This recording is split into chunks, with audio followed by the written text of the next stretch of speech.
As we enter February, volatility has returned to markets, as bond markets in particular reprice the global growth recovery scenario that's playing out around the world.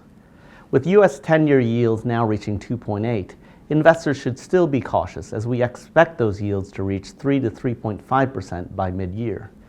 And this continues to highlight the key risk facing bond investors, that is, that of rising interest rates going forward from here.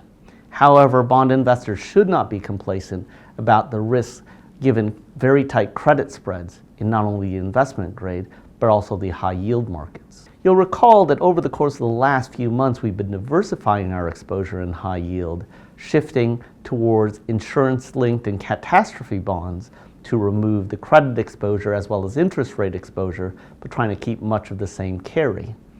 More recently, we've rotated our high-yield bond exposure to include emerging market local currency debt, where we think investors will benefit from strengthening emerging market currencies as emerging economies move to recovery after years of slowdown since 2012. For equity investors, we don't expect rising bond yields to be a distraction from the strong earnings that we've seen already in the first quarter of the year. 14% earnings growth that we've seen in particular in the U.S. beat expectations, and we think those expectations, not only in the U.S., can rise in Japan as well as in emerging economies as we move through 2018. However, investors should still focus on managing risk going forward.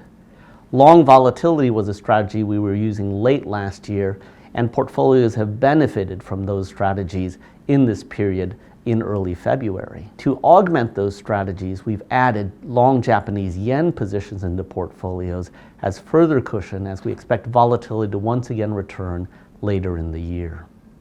For more information on these strategies and other movements in our portfolios, please visit us at ubp.com.